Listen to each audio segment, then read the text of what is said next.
Ça fait au moins 3 ans qu'on travaille en équipe avec une équipe d'enseignants là, qui avait de l'intérêt pour travailler sur toutes les données informatiques de l'école. Donc, on s'est accoquiné notre technicien en informatique et Mme Quentin à la DTI et quelques enseignants de l'école qui utilisaient déjà beaucoup l'informatique, puis donc qui étaient vraiment des néophytes et qui se sont perfectionnés au fil des ans, puis qui créent aussi la vague d'aller chercher des nouveaux adeptes pour travailler avec nous. La nécessité de ça est venue quand on a commencé à avoir des sommes à dépenser, si on veut, pour la pédagogie. Parce que anciennement, toutes ces décisions-là étaient prises par moi. Mais parallèlement à ça, on avait un problème avec l'utilisation des laboratoires qui n'étaient pas nécessairement bien utilisés. Le système était qu'un enseignant venait me voir, réservait 1 ou 2 ou 3 périodes ou quelques-unes pour toute l'année, il venait pas. Ça servait pas tellement à l'enseignement ou à la pédagogie. C'était plutôt une récompense, un bonbon. Ça en est suivi une forme de vandalisme, si on veut dire, au fait que souvent l'enseignant était remplacé par un suppléant. Tous les enseignants qui voulaient vraiment utiliser l'informatique, ben qu'on aimerait qu'il y ait certaines règles à ce moment-là. C'est pas juste le technicien qui chiale, c'est pas juste la direction qui chiale, c'est nous les enseignants qui veulent s'en servir. Dans le fond, ce qu'on fait, c'est en début d'année, on regarde toujours notre procédurier. Comment on fait quand on veut aller au laboratoire d'informatique? Ici, on a des règles qu'on a élaborées en équipe. Donc, va pas au labo qui veut bien y aller, mais va au labo quelqu'un qui a présenté un projet, qui est capable de justifier, dans le fond, qu'est-ce qu'il va aller faire là. Il ne va pas aller chatter avec ses élèves parce que c'est interdit. Il va aller, je peux utiliser tel logiciel. On reçoit les demandes. Elles sont distribuées à chaque membre du comité. Et là, quand les gens reçoivent les demandes, ils doivent évaluer est-ce que ça fait du sens ou pas. Est-ce que ça répond à nos critères. Quand il y a des choses qui ne fonctionnent pas, là, c'est moi qui prends le relais parce que c'est moi la direction. Donc, c'est moi qui dois m'assurer d'aller voir les gens et de dire, regarde, ça ne cadre pas avec ce que nous, on attend d'un projet informatique. Est-ce que tu as besoin d'aide? Est-ce que tu veux quelqu'un de coach? Donc, on essaie vraiment d'être supportant. Le but, c'est pas de ne pas utiliser le laboratoire, mais d'être sûr qu'il est utilisé à bon escient. On revient aussi sur les besoins en perfectionnement. Et les besoins en perfectionnement, souvent, vont dépasser le cadre du comité parce que, oh oui, tel prof, elle m'a parlé de. Donc, on organise là, des formations juste pour notre école.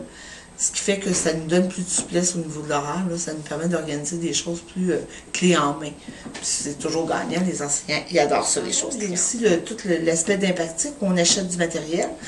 Donc, nous, on a bâti un formulaire parce qu'on s'est dit à l'école, nous autres, on a comme campé des règles de base. Premièrement, on conserve 25% de notre budget pour la mise à niveau de notre matériel, de notre laboratoire. Parce qu'on se disait, il faut atteindre un PC pour 4 élèves. Donc, on se disait, au moins s'assurer d'avoir du matériel toujours up-to-date dans notre laboratoire. Ça fait que les gens aussi ont beaucoup plus d'intérêt pour y aller. Deuxièmement, nous voulons nous assurer que le matériel acheté est utilisé et dessert le plus jeune possible. Fait que oui, on en a acheté des portables. Oui, les enseignants les utilisent en classe, mais on s'assure tellement de ça qu'il y a des portables pour qui des gens avaient fait des projets. Ils les ont pas demandés, puis on leur a pas donné. Et nous visons aussi à rendre disponible du matériel par matière, par regroupement d'enseignants. Et quatrièmement, on se dit qu'on dépense tous les sous qu'on reçoit. C'est un peu de cette façon-là qu'on travaille. On se voit de 8h à 8h30, peut-être en début d'année, 2-3 fois, par cycle de 2 fois, mettons, pendant 2 cycles de 9 jours. Puis après ça, on se voit plus aux besoins. Quand notre pile de projets va être rentrée, là, on va s'asseoir ensemble pour les regarder, les projets. Est-ce que ça fait du sens? Est-ce que ces personnes-là, oui, on les voit déjà utiliser, emprunter du matériel. On passe des commandes rapidement parce qu'on essaie, dans le fond, de répondre aux besoins le plus promptement possible. Une seule personne ne peut pas tout décider puis satisfaire la majorité du monde non plus. Puis quand tu as des gens connaissants, moins connaissants, en tout cas dans l'équipe qu'on a, ça permet de voir la vision de celui qui s'y connaît moins, celui qui s'y connaît beaucoup. On balance au travers de tout ça. La première année, c'était ça vraiment, là, de regarder ce qui se passait, comment on peut le changer, comment on peut avoir plus d'élèves qui travaillent avec. En étant là-dessus, ça a permis à des enseignants connaissants et non connaissants de l'informatique de savoir ce qui se passait, quel budget, qu'est-ce qu'on fait. La première année, forcément, les réservations ont diminué. Les gens qui avaient toujours utilisé ça de façon bonbon étaient peu intéressés. Même ceux qui étaient habitués d'utiliser le laboratoire de bonne façon ont quand même vu un fardeau additionnel, dans le sens de justifier sur papier ce qu'ils étaient pour faire au laboratoire. Deuxième année, ben là, on a comme poussé là, encore plus, dire, ben là, y a-tu quelqu'un qui a des projets, y a-tu quelque chose, y a-tu quelqu'un... Puis c'est sûr qu'avec l'exemple des autres, il y en a de plus en plus qui ont eu le goût de faire des affaires. Puis on en est rendu à, je trouve, par rapport à la première année, 200% de plus d'enseignants qui utilisent l'informatique. Peut-être même 200% de plus d'élèves qui utilisent l'informatique, puis ils en savent d'une façon ou d'une autre plus que nous autres. Ils peuvent nous surprendre et ça devient super intéressant à chaque fois. Et plus ça va comme ça, c'est comme si, là, dans l'école, tout le monde s'est donné le mot et de plus en plus d'enseignants disent « OK, mais c'est peut-être pas si dur que ça. » Parce que c'est des enseignants qui nous le disent, parce que les enseignants l'ont fait. Puis au bout de la ligne, bien, le comité éthique est rendu plus un comité d'enseignants. Il y a plus...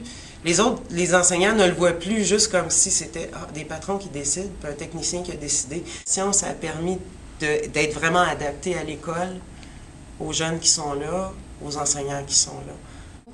S'il n'y avait plus d'argent, par exemple, l'an prochain, est-ce que tu penses que le comité éthique tomberait? Non. Et le comité, une fois qu'il est parti, là, nous autres, ça fait 3 ans, bien là, tu as toujours des gens qui veulent retourner, puis c'est même pas par question d'argent, c'est par question d'apprendre, d'avoir plus de connaissances, de savoir ce qui existe, puis ce qu'on peut donner pour s'adapter pour les jeunes plus tard. Non, parce que ça fait partie du mode de vie de la société d'aujourd'hui, puis des jeunes qu'on a au secondaire maintenant. Puis pas tout.